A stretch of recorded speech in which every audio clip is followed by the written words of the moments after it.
But And it's also really cool because like where your treasure is where your heart is. You can communicate to your spouse, yes, spend that because I treasure you. yeah. I love you. And it's cool moments like in the beginning of your marriage, you'll likely be living on ramen noodles, but maybe later in life you'll have rings and diamonds. But it's in those beginnings when you have lack and scarcity, when you get to say like, what's most valuable in this world isn't the house, isn't the nice car, isn't the clothes, isn't the fancy vacation. It's you. The biggest thing is going to be the most frustrating thing is due to not communicating. Yeah. So having some sort of touch point that opens up communication around money, around finances, around budget. Because if you don't have that in place and someone's getting frustrated financially, usually it will be more emotional and volatile if you don't have like a routine meeting in place. By having this conversation of like vision, values, goals, budget, habits, having that pyramid, that framework allows you to be able to have these conversations because it brings you awareness of those things to be able to articulate them and create alignment in your marriage. You do absolutely. I mean, become one. Yeah. So it's so important to be transparent like you've been. And I want to take a little rabbit trail on that becoming one. Like Ephesians 5:31, a husband shall leave his father and mother and hold fast to his wife, and the two shall become one flesh. I think I had this illusion that the becoming one was at the sexual consummation of the marriage. But it's a process, spirit, soul, body, that takes years of doing. It just doesn't happen overnight on the honeymoon. But the intimacy of becoming one financially even, it is a hard journey. Didn't the statistics say that people really felt one like after 30 years? It may have been, I think it was 30, but I might be wrong. But I think when you're in the honeymoon phase, like engaged, getting ready to get married, you're like, oh, we are one.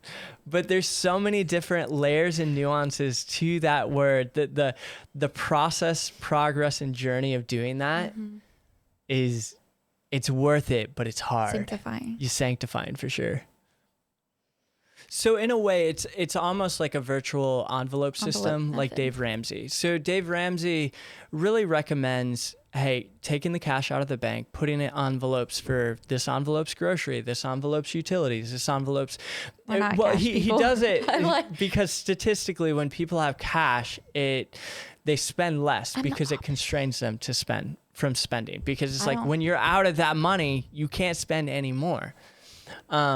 So I largely agree with how he's structured it there because he's trying to get people to spend less, but it's really impractical at times.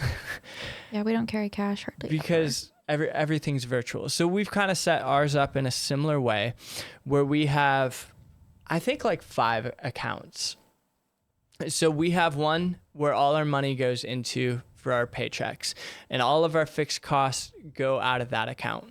And then each month at the beginning, we transfer a set of money into another account, and that account has all of our groceries, gas, like giving to other people, like presents and stuff. And then we also transfer to another account, and this is our discretionary fun money account that both of us can, buy clothes or go out for coffee, to have a date night.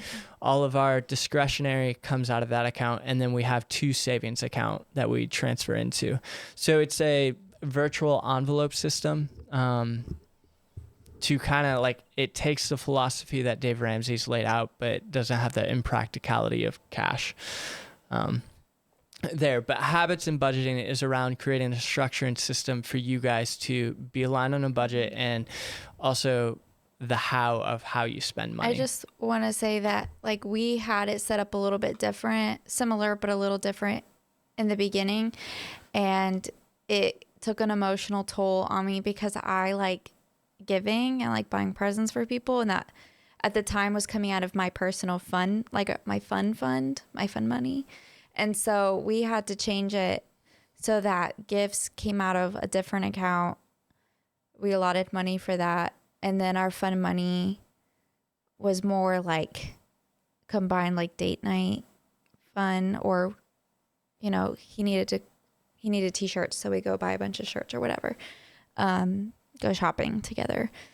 But it's okay if your system that you set up now doesn't end up being the system you use long term. You will find out whether it works for you guys or not. Yeah.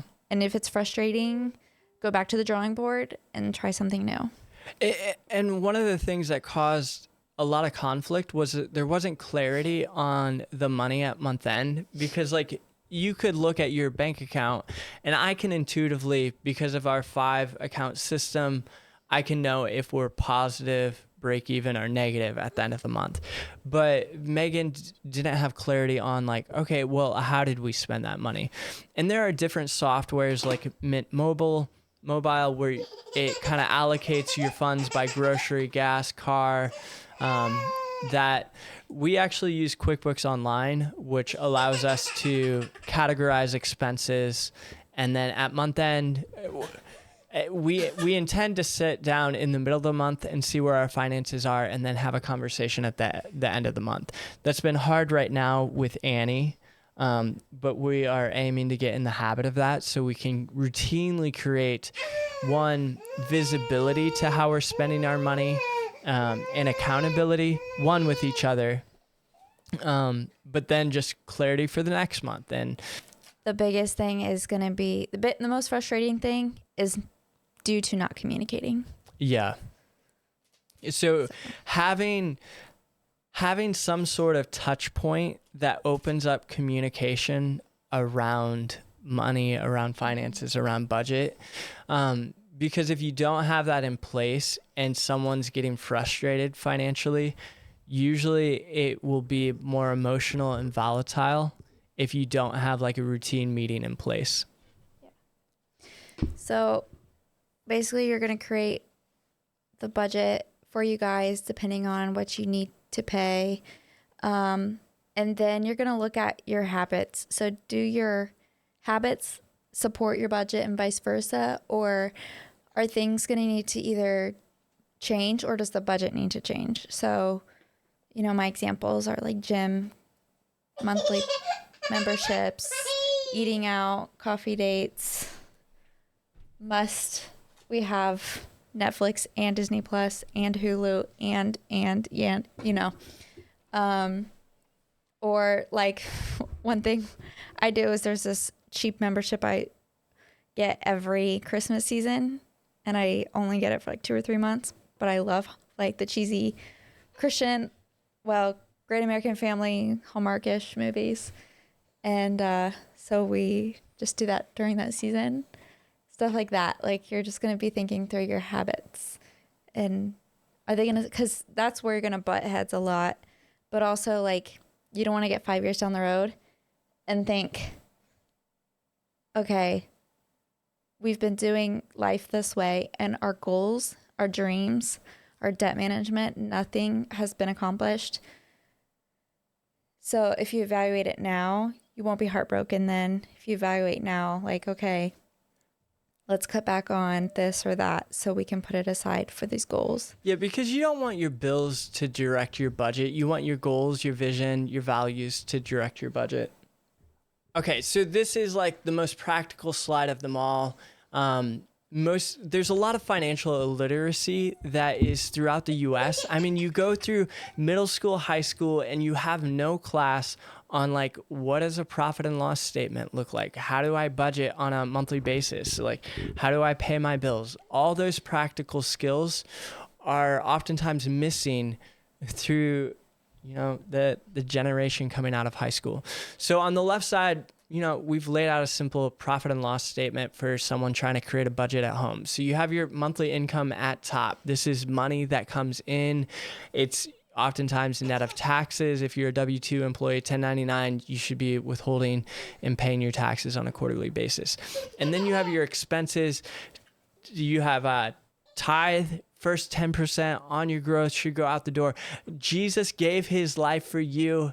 We should be able to give 10% back to him, because oftentimes our money is connected to our time, and our time is our life. And by giving the tithe, we're saying, Jesus, we're giving our life back to you in worship and adoration. You saved my life, paying for my sins at the cross. So, and I will say that I've never met somebody who tithes who is also like desperately struggling. yeah, Like God always meets their needs. So it's worth it. 100%. Like, I've been tithing since I got saved, and like, he's always provided. Even when it didn't make sense. And I don't go on that soapbox rant out of legalism. For me, it's out of a heart of love for Jesus. And like, I don't want you guys to hear me saying it out of legalism. Like, for God so loved the world, he gave his own one and only son. We should be able to say, for we so loved Jesus that we gave our tithe. So savings, 10%, retirement, prepare for that. I think on a practical front of savings, if you see the financial priorities on the right, you typically want to get a $1,000 to $2,000 emergency fund saved up as a first financial priority, because like, let's say you get a nail in the tire on your car. Like, how are you going to pay for that? Are you have an emergency room visit? How are you going to handle that? Like, is it going to... Probably should save up whatever your deductible is as well. Yeah. The next goal after having your emergency fund is getting your consumer debt paid off. Like Dave Ramsey says, like, pay off the smallest one first. It really doesn't matter about the interest rate. You're trying to build up motivation and momentum, because when you get motivation and momentum down, you will get the debt snowball and get all your other debts paid off. So when you get the smallest one paid off, roll that payment into the next. It gets exciting because you're like, yes, and you can celebrate it, and then you jump right into the next one, and it's more exciting each time. And so after we counseled that couple and got them on a budget, got them aligned with their vision and values, their marriage was strengthened. But in the next year, they came back to us and they're like, we paid off our car, we paid off the dog loan that we bought, we paid off. They were positioning themselves now for their vision of owning a house and starting a family. And they were so excited, because it was like, our marriage is strong and we're saving up for this house we dream of. They are just light years ahead of where they were. When was that, 2 years ago? Yeah, because they had the faith, had the strength and the gumption to have the hard conversations as a married couple, to be like, we need counsel. We don't know how to create a budget. And we started with like, you need to have awareness, articulate and create a alignment around your vision, values, your goals, so you can create a budget that drives your habits around all your financial purchases. So on the expenses side, again, you have rent, utilities, auto, groceries, etc. And at the bottom of that is net profit. It's income minus expenses is your net profit. So monthly percentages, typically people recommend like 10-10-80. So first 10% tithe, next 10% savings, 80% for the rest to live on. As a ratio, oftentimes you want to have less than 30% for rent, mortgage, and utilities. People get in trouble when their fixed costs get greater than 40%, greater than 50% of their gross income, because then you don't have the margin to respond to emergencies.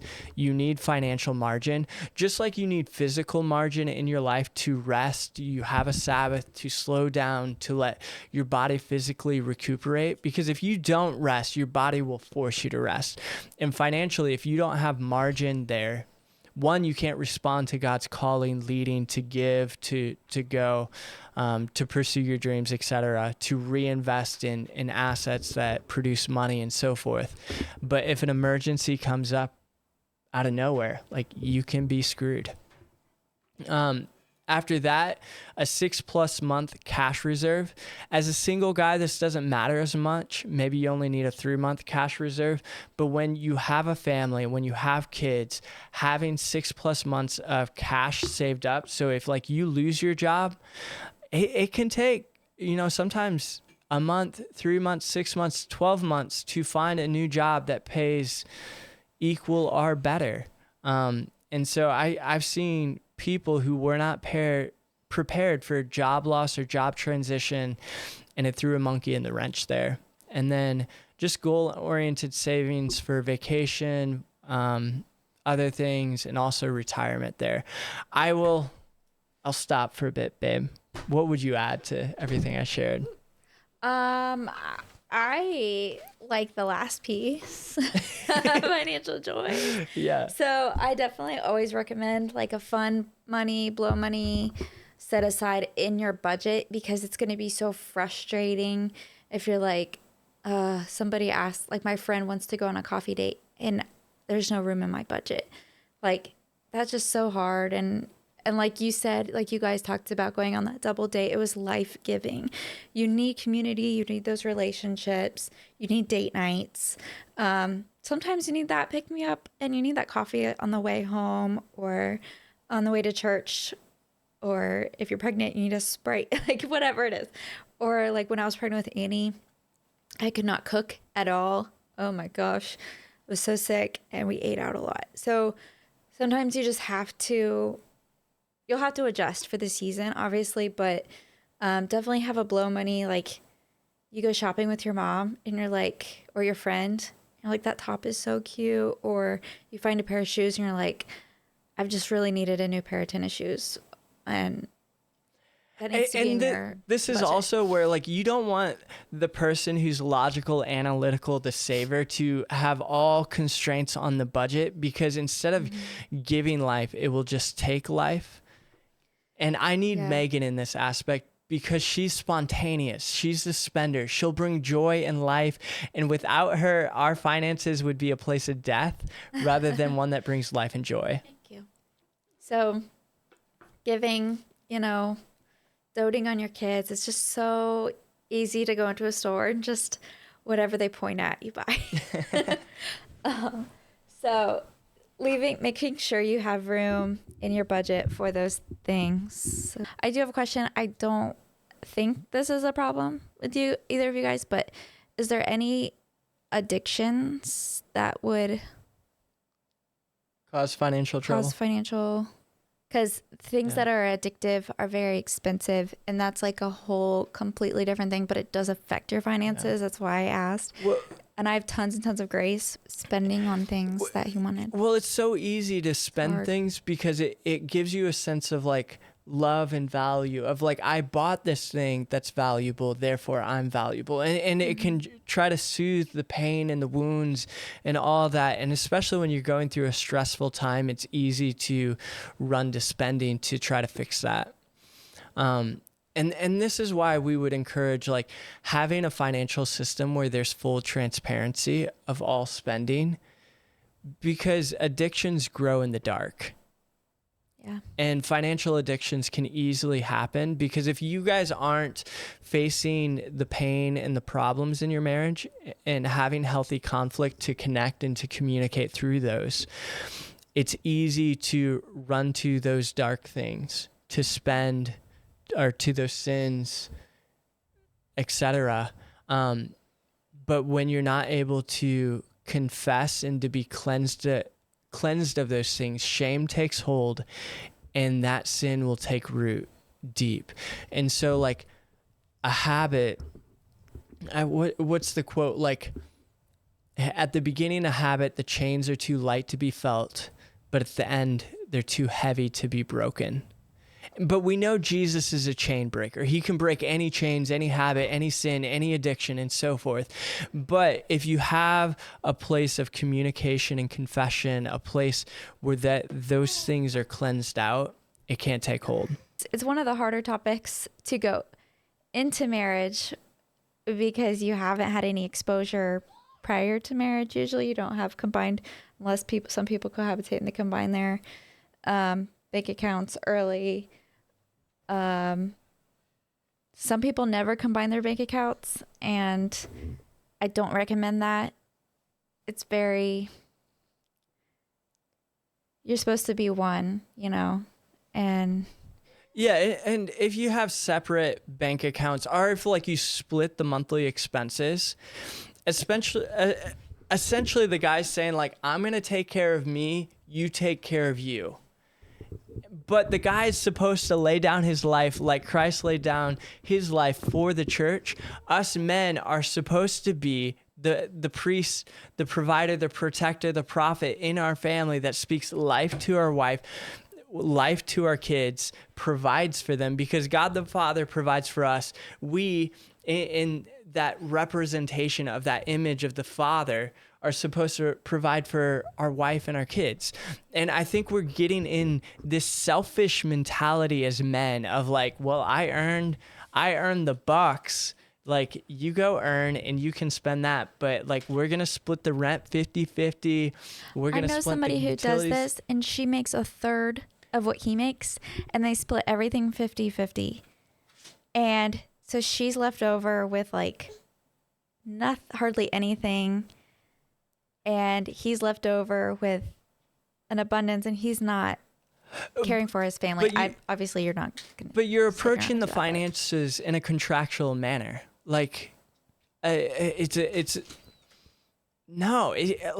both of you should be approaching marriage 100%. I am giving everything. I am sacrificing for your blessing, for your benefit. I want you to thrive. I want you to prosper. I want you to achieve your dreams. I want you to step into your calling. Like, when a man when he splits the finances 50-50, he's saying like, I'm not all in for you. And I agree with like having accounts where you can like discretionary spending. But you said we're not speaking against that. They said that they would put their names on each other's. But we have seen marriages have visibility. That when they're not financially united, they're financially divided. Their marriage is divided because of that. That's funny. I don't know. I get a little like fire in my belly about that one, because I've seen so many men who are not sacrificial to their wives in this area. A lot of people fight about money. It's probably the biggest topic that people fight about. 31 to 45. There's different studies, but some say 31%, some say 45% of couples fight about money. And it will be an ever-ending fight if you just talk about the numbers. This is why you have to talk about the vision, the values, the goals first, because those things are the underpinning foundation things to how you spend the money. So if you're misaligned on the spending, it's because you're misaligned on these vision, values, and goals things. So a lot of times if you are fighting about money, it's not the person. No. It's the problem. So some problems, because we're all wired differently. God made us differently. But there's going to be times where you disagree. But that doesn't mean you can't align on things. So the first thing is if you're not in alignment, and there's tension due to, misalignment on values, disagreement on how you're going to spend or how you're going to save. So if Dustin came to me and was like, hey, I want to buy this camera, it doesn't put us in a bind by any means, but it is expensive. And here's why I want to do it. I have this dream for our future. And if I didn't come into alignment with that and just say, And it's difficult because, like, as an individual guy, like, no one can veto me. But when you enter marriage, like, your wife, your husband can veto in a way. This is why it's so important to, like, consider your money one, because he does make, like, pretty soon he'll be making the only income that we have. And there's a wrestling there with like, okay, he's making all the money. He should be able to buy whatever he wants. But then there's also this. But I still treat the money as fully both ours. He absolutely treats it as ours, and I view it as ours, and we view it that it's for God has blessed us with this money for our family, and like I never shame you that like, hey, I'm out earning you. I can spend what I want. No, No, I view it never. as both ours. You are raising my child. You are sacrificing your life, carrying my second child. We're in this together. I Yeah. need you. I can't do this without you.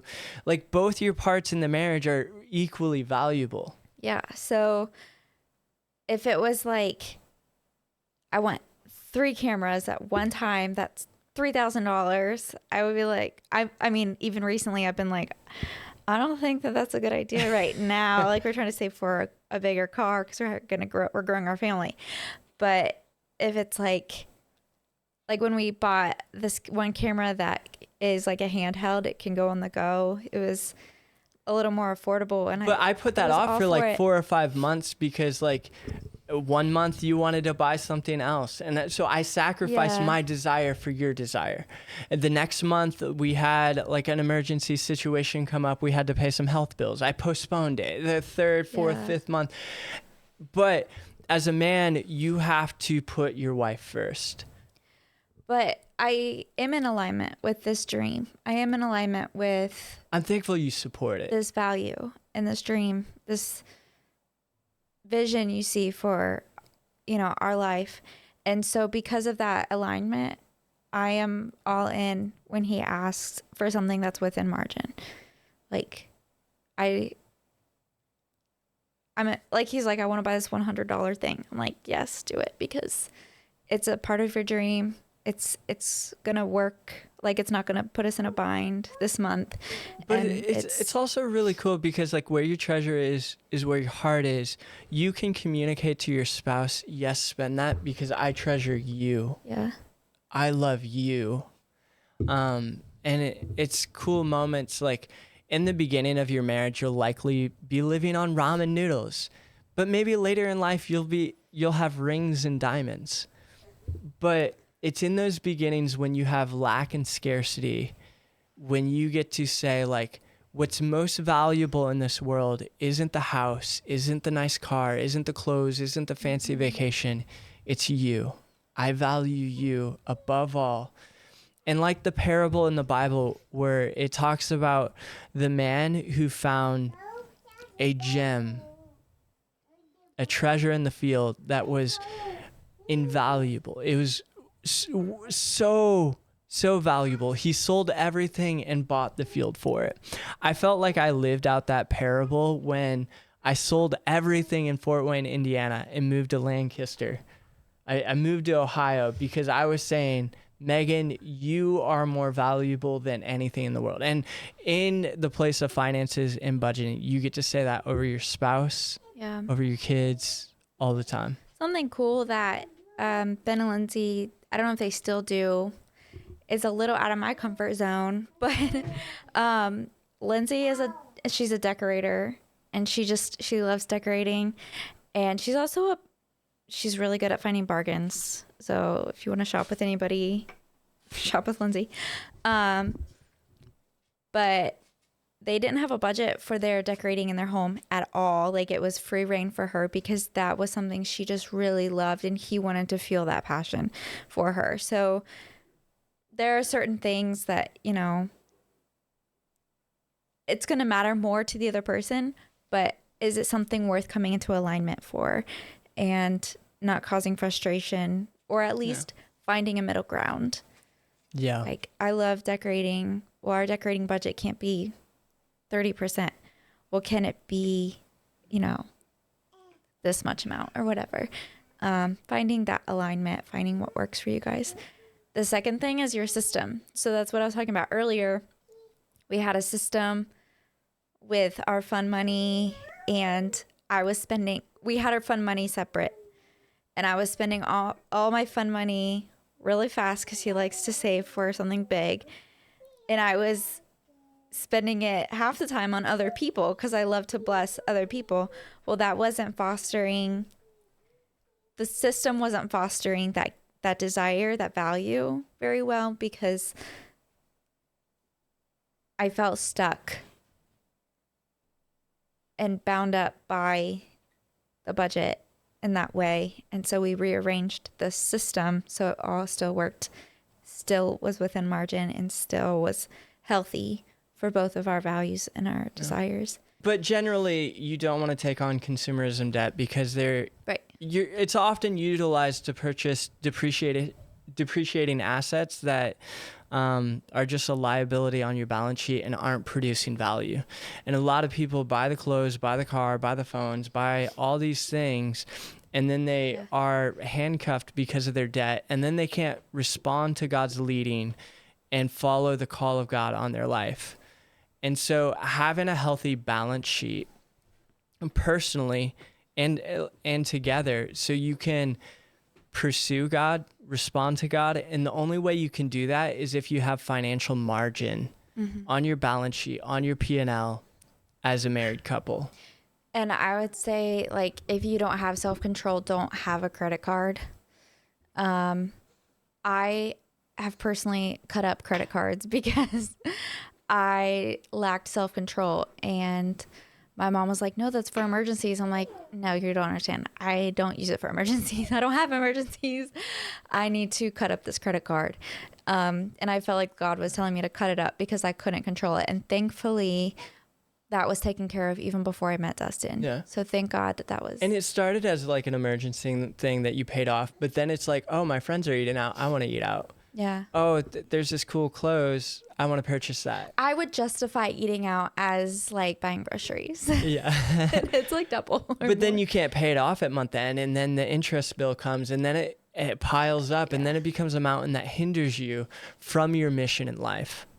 I would encourage that after this, over the next week or two, that you guys kind of take this slide, that you create a budget, and that you work through your monthly percentages, your financial priorities or financial goals, and go through that vision process. Like, what is our vision as a married couple? Like, when we get married, what is our vision? What are our values? Yeah. What are our goals?